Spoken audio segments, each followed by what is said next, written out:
Arrivé sur les côtes gabonaises entre le 15 et le 16e siècle, le peuple benga opère une reconstitution scénarisée de sa migration. Ce peuple vient d'Égypte, mais le gros rassemblement s'est fait au sud du Cameroun en passant par la Guinée équatoriale avant de s'installer ici au nord de Libreville.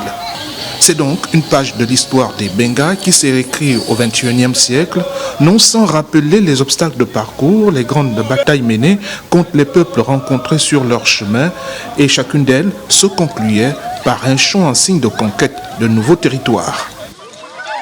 Les différentes batailles, tout simplement, ce sont les différents peuples qu'on a dû croiser, et qu'éventuellement, à la conquête des territoires, il fallait bien faire face parce qu'il n'y avait pas moyen de dévier. Chaque peuple cherchait à gagner un territoire, et pour pouvoir avoir le dessus sur le territoire, il fallait forcément qu'il y ait des confrontations. La renaissance du Ndombé est rythmée par plusieurs danses, dont l'une des plus importantes est l'Ivanga, exclusivement réservée aux femmes.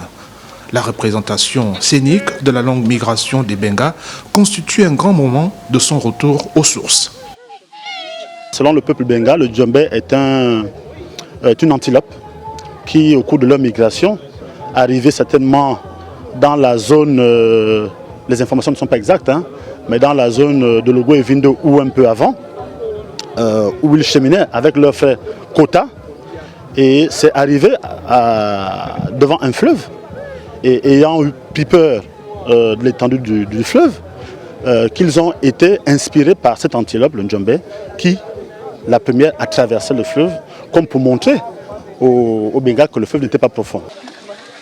Cette manifestation a porté sur le thème « Transmettre le patrimoine culturel foncier et environnemental hérité des ancêtres aux générations futures ».